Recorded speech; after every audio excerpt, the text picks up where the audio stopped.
Well, this is where I come with, and I always tell people that I think black people are always lumped in a whole community, like black people, the black community. I don't think we're all in the same community because I separate myself because it's some black people that have the mindset and have the strength that it takes to move forward and to grow.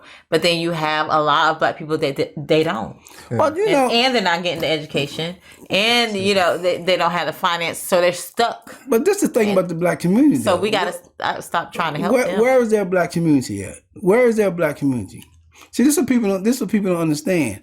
If you're not controlling the economy of your community, it's not a black community. Yeah. So we don't have a community. Yeah. We don't have no black community. Yeah. You know, well, true. every year, they beat us up with Black Wall Street. We got more millionaires in America, black millionaires in Britain than we ever had. But have you seen the Black Wall Street even try to be rebuilt? Yeah. Right. Have you seen all these? That's like I tell athletes and entertainers. I was talking to who I was talking to. I said, let me explain. Right there, yeah, I said, let me ahead, explain go something to ahead. you. Yeah. Nike just gave you $50 million to wear their shoe. Why didn't you, instead of you having a basketball camp where you still charging kids $250 and they just gave you $50 million, why don't you invest that $50 million in a small piecework factory? Mm-hmm. Even if they just tying socks. But they don't know. That's why. Who? But a lot of individuals that No. What I'm saying is all these athletes is like wanting all this money and stuff, but you'll build a basketball court. Nobody no damn basketball courts. You need to build a piecework factory and say, Nike, I'm putting that little piece, even if we hire 50 people. Now you got 50 people that want to get up and go to work every day. That's how you start that. That's how you start that new mentality of getting people wanting to get up and do. If it's But five so many people. people are into they work so hard to get themselves out of challenging times, them and their family, and then they get out of it. They're at that point where they don't want to lose it, and they still have that mentality of just looking out for them and their own, and they're not looking at, like, we have to look at the bigger picture of things if we're looking. I agree with you to a point. All I'm saying is this. If you're in the business, if a man give you $250 million and you always going back talking about you looking out for the community, giving out turkeys and doing stuff on Christmas, you tell that man, listen, I don't need the 250. Take some of this money and you do these camps and just let's build a piecework factory where people could get up and just go to work every day. That's giving back. And now what you're doing is now you're creating what? That money gonna start circulating. You know what I mean? Then you start rebuilding the black community. And they're learning the trade. So I like that you say that. So we had Dina and John on the show, and they you need to meet them. Yeah. Ask Dina and John about me. Okay, good. They know. Ask their brother Syid. They say, oh Lord. But I love talking to them because John made a comment when he said, they were living in Northwest side of Green. Yeah, more or less in a white community, but they were speaking more of change for the black community. They realized we can't just talk it. We have to actually be living it. And I love that because then they moved themselves into that community or those neighborhoods that are more black. They took us on a tour of the block. They are buying the block. Yeah. When I first moved here, John and his I used to work for John part time. When I first moved here, John was ask John, say, Brother Syed, he's Lord. But that's my man, they good people. John is good. He got them brothers on the block working. Right. And I love that because he didn't lose. He didn't lose the fact that just because they've gone through things doesn't mean they can't be productive. They just need someone. Like you were saying, it's nothing more encouraging than someone to have belief in you, because so many of these young men and women, when in these situations, they never had that. And I know as a man, every young man is always looking for that, and when you don't have a father in your house, you're looking for that, and it ends up being out in the streets. Yeah. And that's how you get caught in the streets. Now this is like, when we talk about like the father side of the street, I don't have that conversation with people because my mom was like, everything, and she taught us, and she taught us everything. We had older people from the street in our lives, but when people say, well, you don't have no dad in your life, I didn't get on drugs because I didn't have a dad in my life. I got on drugs because I got simple. Right. Because from my babyhood up to when I graduated out of high school, you talking about this now, we was hard-headed. You talking about discipline?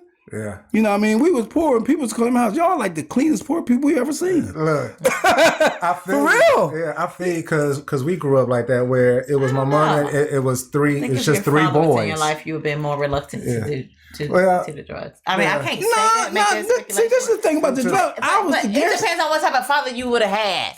You see what I'm saying? My dad, listen now, my dad was a Rolling Stone. Yeah. And when I got a brother and sister, I went to Salem one time to date girl. Oh man, this girl was better than 8 motherfuckers. That was my beat.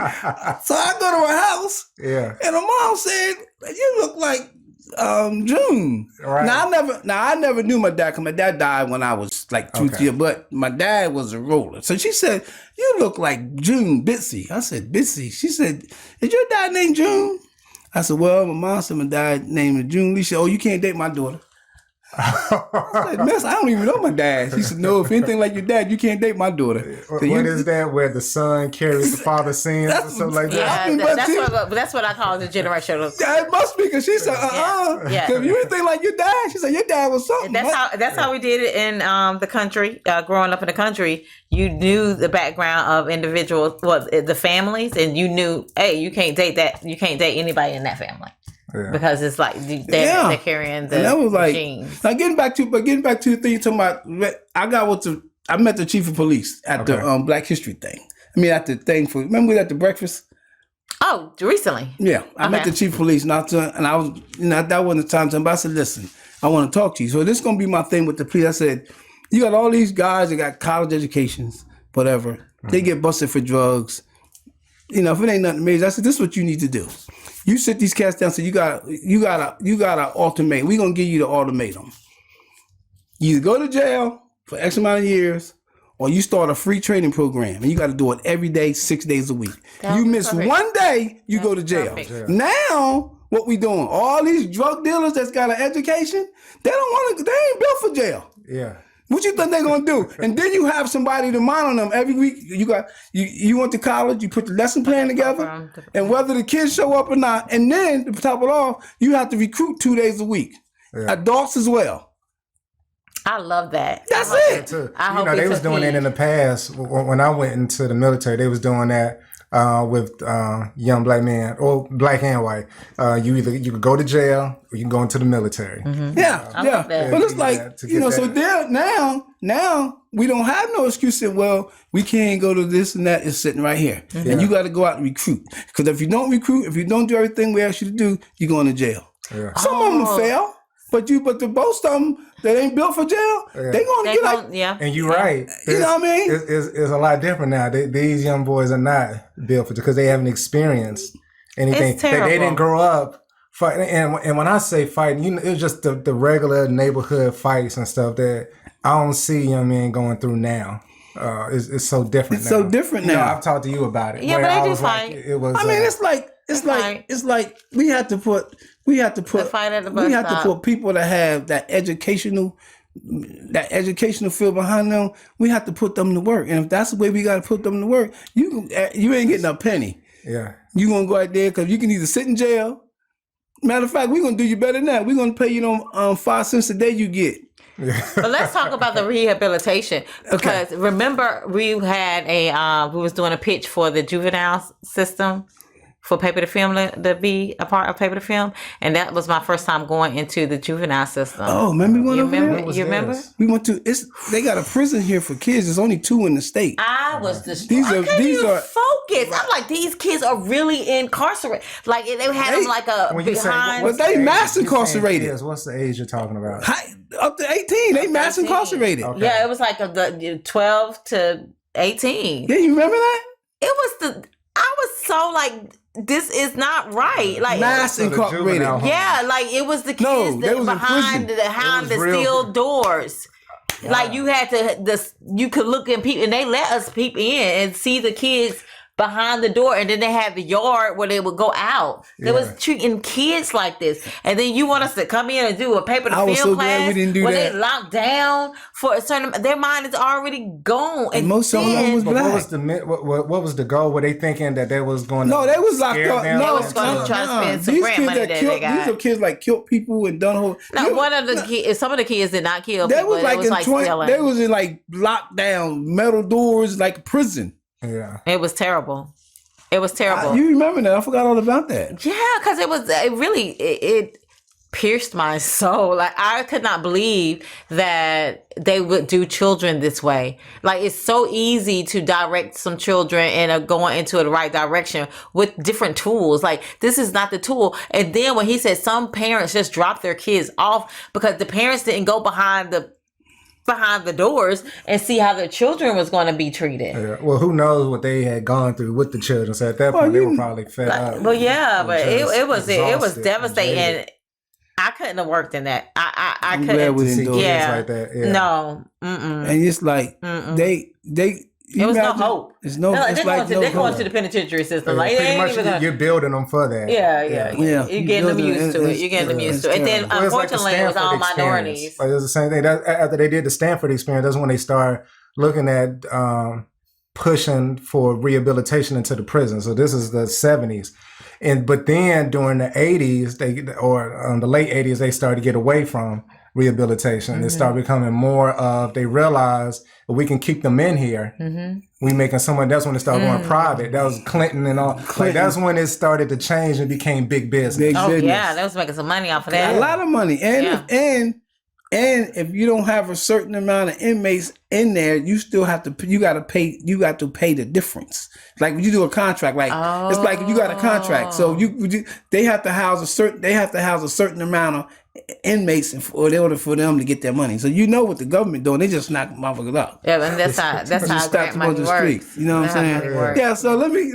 So let me Okay. let me tell y'all my Michael Jordan story. Let me give y'all this. Oh, I heard Then I'm gonna tell you about the one with the And Milwaukee then I Bucks. want you, yeah. So, but once again, I just moved to Greensboro, weighed up, looking good. You know what I mean? Fly to the morgue. I'm looking good. So my man Syid, we going to this party. He's Syid. Whatever you do, don't trip. So we go in there. Me, Ron Harper, Jerry Stockhouse, Juwan Howard, Allen Houston. Whole bunch of people in there. On there. We partying. So I never forget it. Mike had on a blue denim UNC shirt, blue jeans, and he had remember Terminator? The sneakers when the guy took the little thing off. So he had a pair of them on. I never forget it. Okay. So we partying. So I'm like, yo, Mike, what's up? You know? So he like, man, you need to leave me the hell alone. I said, look, man, first of all, stop acting like a bitch. Right. So we like this. Oh, you talking to Mike like Mike that? Mike like this, right? So Juwan Howard came and told them what happened was his brother, his brother real short. Yeah. So his brother gets between Larry them. Jordan. Yeah, I he think told it's Larry his Jordan. brother gets between us. I said, Mike, I'm gonna tell you this. Him, you need help. Yeah. So, I'm for real, we got it. He was feeling himself. He was feeling it. I said, Mike, he need help. So Juwan Howard comes and pull me to the side. He said, listen, the only reason why we here at this tournament, because it's a charity thing. He said, Mike's an asshole. And we know he an asshole. But we're here for this charity thing. You know what I mean? He said, we already know what we're dealing with. But with Juwan Howard, like the whole place we was at Cafe Pasta. Really? Yeah, because that's Mike's best friend. I didn't know that. Dude on Cafe Pasta, him and Mike best friends. So it was like this big ass party, man. And we was going in. So we partying. So Mike came up to me. He said, look, man, because I was trying to get his autograph. He said, look, man, it's in my contract. I can't give out autographs no more. I said, but so you had to tell me. Yeah. Sometimes you ain't have to front him like that. And then your brother, you know what I mean? So we partying. You know what I mean? So this is the funny part though. So we partying hard. I'm with them. We in it. We rolling. Yeah. So we party with. We go outside. They get in the limo. I'm trying to slide in. He said, hold right here. He said, the party stops here. Push me out the way. Yeah. Stay in the door. I said, oh my goodness. I thought we was cool. I thought we was cool. Yeah. And that's when party stops here. Yeah. You know what I mean? And then I was locked up. I got extradited like 3 times. I got extradited so many times. And this is some shit. I had to go back to Jersey to court. They said, just let him out. We don't give him a court date. They say he's too expensive. So they sent you back to Jersey 3 times. I got extradited to North Carolina. They said I robbed the bank. But then they had me up for attempted murder. Damn. And then I got caught with some drug shit. Yeah. So they said, man, listen, we giving him a court date. Let him go. And this is the worst experience I ever had. You was never a flight risk. They weren't concerned about that. You're not showing up a flight risk. No, they extradited me 3 times to Jersey, North Carolina, back to Jersey, back to North Carolina. Yeah. Because I was locked up. Yeah. So they were like, I wasn't a flight, but they were like, man, get this man a court date. He'll show up. We guess. Okay. You know what I mean? So these cats came and got me like 12 o'clock in the afternoon and said, right, roll up. And now this is the thing. I was in Salisbury in the minimum security jail. Man, listen, fresh undies, t-shirt, slick. I'm clean every day, right? Eating good, balling all day. They said, right, roll up. I said, where I'm going? I'm homeless. I ain't got nowhere to go. Right. I said, where I'm going? They said, you got to roll up. They releasing you today. I thought it was some bullshit, but they actually got my shit, gave me my paperwork, took me to that damn thing, and put my shit outside and shut the door. Damn. In front of that damn prison. I didn't have no way home. I ain't had no money. And somebody was nice enough that's back then we had payphone. Somebody was nice enough to give me a quarter to call my girl to come pick me up. Damn. Wow. Definitely we've talked about it, like how some people just have favor. Mm-hmm. Yeah. But you haven't, wasted it. Mm-mm. It's almost like you, in each of those moments you've been involved in, you've acknowledged and you take ownership and then you do things and then you give back. Like that, I think that's the biggest thing, And it's like I left Jersey. I'm glad I left Jersey. I'm glad my mom sent me to Jersey because if I had stayed in Jersey during my addiction, I would have never got clean because my family was like my family, we so close, they were like my biggest hindrance. They weren't going to let me totally fail. Right. You see what I'm saying? It was like a crutch for you. It was like a crutch for me. So when I moved here, it was like, man, I'll tell you, man, I to this day, I thank God and my brother, because my brother was a cop at the time I moved with him. So let me tell you this story about this. So every day, when I get up in the morning, I thank God for giving me the opportunity to regain my sanity, to get my sanity back every day. Nice. And I tell people, man, I tell people, I believe in Islam, I believe in some Jesus Islam, I believe in Christianity, I believe whatever keeps me sane is what I believe. Mm-hmm. Yeah. So when I moved here, I gotta find me a girl now. I gotta do something now. Yeah. Come on. He said, well, listen. You got the Chinese bathhouses around here. Yeah.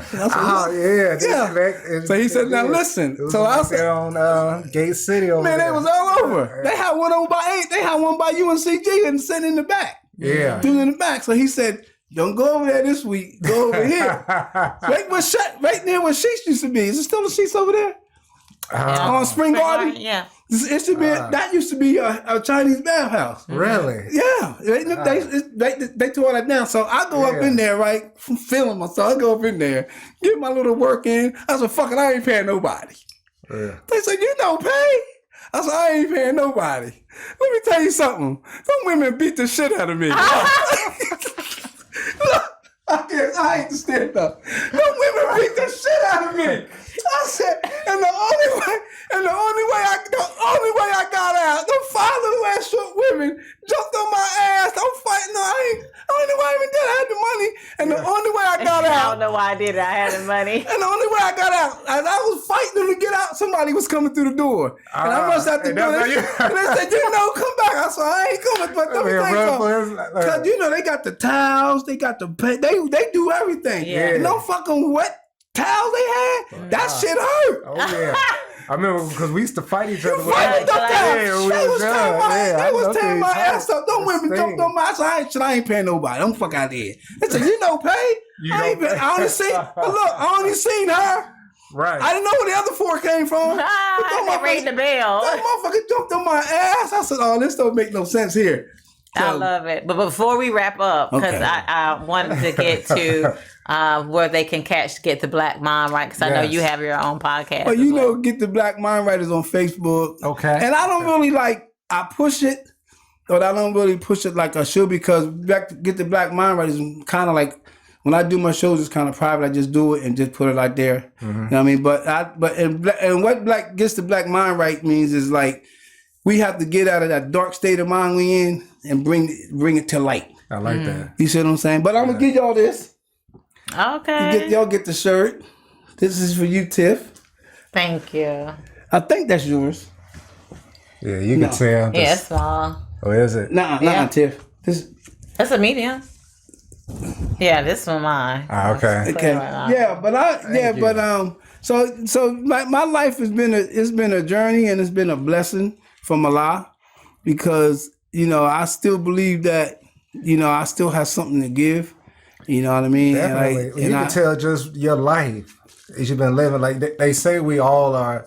When you think about how many people are born, how many don't actually make it, like it's like a reason. That we're all here. What that reason is, we're trying to figure it out. You know what I'm saying? Yeah. Well, I know I know my purpose. Okay. Yeah, I Because God, because that day at the banks of the Delaware, God That's put right. my plan, and my plan is in effect. And I tell people out there, there's nobody in this world can tell me I'm not going to heaven.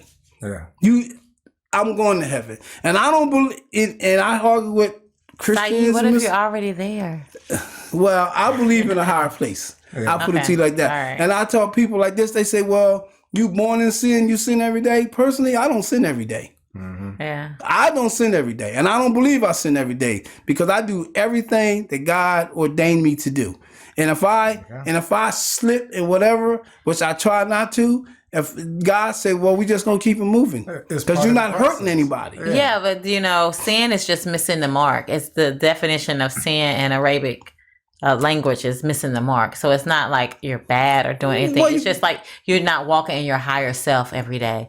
Because Right. sometimes I like that. you're just flesh bound, and our spirit can, be hindered by the emotions of this world. So But made wrong decisions. So it's just wrong decision making. It's not like I think people, especially in Christianity, Right. I was getting ready to say that. yeah. So if you're not doing your research and know the context of these words and the meanings of the words, I'm gonna say these, and then we can wrap up. There's just one thing I want to touch on before I leave. My brother was my heart, and I failed him. He just died about 3 years ago on that fentanyl. But when my brother was in high school, my brother was a bad boy. I mean, if you put that rock in his hand, he was a bad boy, and I failed him because I got on dope, and I couldn't be the big brother that I should have been. And up till this day, I can't. That's a part of my life that I can't get rid of. Mike Tyson told Saquon Barkley, you gotta learn how to let stuff go. Yeah. That, you know what I mean? But it's hard for me to let that go, because I know I failed. I'm taking blame for his failures, because before I fell off, my brother was everything to me. Yeah. You know what I mean? I did everything for him, and I looked out for him, not just my brother, but other kids in the community too. But it was just like that. My brother is my heart and my soul, because he looked up to me wholeheartedly, and I failed him. And he's not here for me to tell him that I love him every day. You know what I'm saying? Yeah. So I just had to get that out, because that's something that I just can't come to terms with, that I failed my brother. I just can't come to terms, and I never will. But God, God, He's keeping me strong, because if I'm not here to help other young sisters, through their, I'm not me to do. I just wanted to say that, and I love my family. I love my wife. Shout out to my hometown, Penge Grove. I love y'all, but that part of my life is hard for me to erase, because he's not in my life anymore physically. Right, because he's there spiritually, and I feel like you can embrace the fact that he allowed you to what you feel like was a failure may be the way that you live now. You're succeeding because you have touched so many individuals, young independent filmmakers, with your work and your words. And I think, what if you wouldn't have felt like you failed your brother, then you might not have took the path to, pour into the youth, because you have poured into a lot of kids. But yeah. Like I said, this guy at my job, he used to call, they didn't know Kyle. He got a job. He used to say, I'm looking for brother Syed or coach. Yeah. Now, on my job, they don't know me by Syed. They know me by Larry. Okay. So he was like, I'm looking, because I coached him. He said, I'm looking for brother Syed. So everybody running around this plant like, man, who the hell is this guy Syed looking for? So he sees me. He said, that's Syed right there. They're like, oh, shit. Now, our conversation is different. Right. But I tell people, you ain't got to change the conversation because he called me Syed. Yeah. You just deal with me like you was dealing with Larry. You know what I'm saying?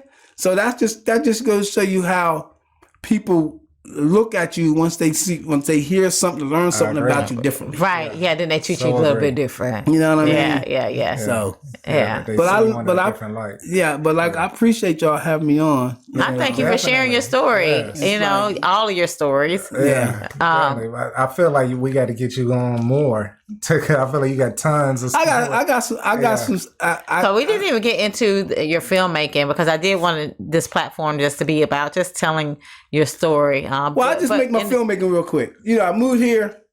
Reggie Nurse was a freshman at A&T, and he seen me with this camera one day. He said, hey man, what you doing? I said, I just do a little filter. He said, look, hang with me. So for 2 years, I'm following this little 19-year-old kid around, getting all these films. And he told me, he said, Syed, the key to being a filmmaker is build on your mistakes. These are 3 lenses you have, and keep it moving. He said, and get with people that are just as serious about what you do. Get with them type of people, and you'll be okay. And the claim to our fame is that Fantasia's first birthday party that she did at the Empire Ballroom, me and him filmed and done everything for her. That's what's so, up. and we used to do a whole bunch of stuff. So, and then working with Tiffany with the paper to film. And I want to say this about Tiff. Tiffany taught me more about being a business person, because she would tell me all the time, Syed, some things you can't say and do at this time. Well, it wasn't more business, because I didn't know about business. No, but your approach it was is just different. more of, because I came from the academia world of production, and you came from the world of, you picked up the camera and you just. Right, yeah. And so I think that's why we did work well together at the time, or we got on each other's nerves at the time, is because I was like, no, we should do it this way, and you was used to doing it the other way. But then and because I never thought about us being a victim, and I remember I would be like, okay, wait, let's calm down, let's not be such victims here. But I learned a lot from you, though. I live for the blackness, bro. I tell people I can only talk about my shit, my blackness. I can't, I can't tell you about all this. I can't tell you all this, but I can tell you about my blackness and what I believe and what, and I'm gonna always believe it that unless black people sit down, look at themselves in the mirror as an individual and say, I gotta get myself together, and then this shit ain't gonna work. Completely agree. We always talk about it, peeling back the layers and getting that self-discovery of yourself and understanding it. And then, like you said, taking those steps to move forward. Because then when you correct this, it feeds out. So now, but yeah. Well, definitely. and I thank you. Because if it wasn't for you, I wouldn't have done over 15 independent films. I think one quarter we did 10 films. They shot it. That one quarter, and that was amazing. And I never wanted to do it again. That's a lot. It was with kids. With kids. Yeah. With kids. Yeah, but with kids. It was a great experience. Yeah. And I'm gonna have to get y'all on my show though. Get the Black Man Right. Yeah. Get y'all on there. We talk about some stuff, because it's. And I like my show because I get people just coming in. I've been on it before. I feel like I have. Yeah, I was on it before. We was having a conversation. It's been a minute. Yeah, it's been a minute. I'll come back. Yeah, you come back. We come back. So before you go, I need you to put your name. Put my name on this. Oh, hold up. She gonna film you doing it though. Oh, thank you for reminding. Oh yeah, you was about to. Lose out on that. So we'll have it that, and we'll have it on the show. Okay. All right, Syed. Syed.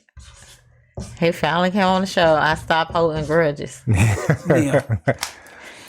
And it is so funny because he would call me and be like, "Are you mad at me? What did I do?" What did I do? But I really appreciate y'all having me out, man. Give me a chance to sit back in the wine and have a little bit of fun. You know what I mean? Let me get some pictures taken. I need to get a picture with y'all holding your shirts up in front of y'all too. Yeah. Okay. Okay, but before we go, if you want to catch this episode, go to YouTube, Broad Belt Speaks. And if you want to catch us on Instagram, Broad Belt _Speaks. So when is it going to be up? We will let you know once we get it. I'll send you a link. I'll send you a link. Yeah, my mom we usually start off with some IG clips. We'll do that first. Okay. Are we still and on? then we'll do. Are we off? Yeah. Do you want us to be on? No, I just want to say this before I didn't get to do this. You know, Okay. I definitely want to throw a mad shout out to my mom. I have to do that. Definitely. I want to throw a mad shout out to my mom, and I want to throw a mad out to and these are my idols: my mom, my oldest brother, and my two sisters. Because out of all the stuff to me, because all my brothers at one time was on Duke. It was like 6 of us. Yeah. And my sisters never gave up on us. My mom never gave up on us. That's what's up. You know what I mean? So when they say prayer works, prayer works. And so and I appreciate that. Thank you. Yeah. All I right. love Thank it. you for being a part of Broad Belt Speaks. And until next time, this is our first episode of storytelling. Storytelling, Yeah. yes. So thank you for joining us. Until right. next time. Peace. Peace. Let's get this shot.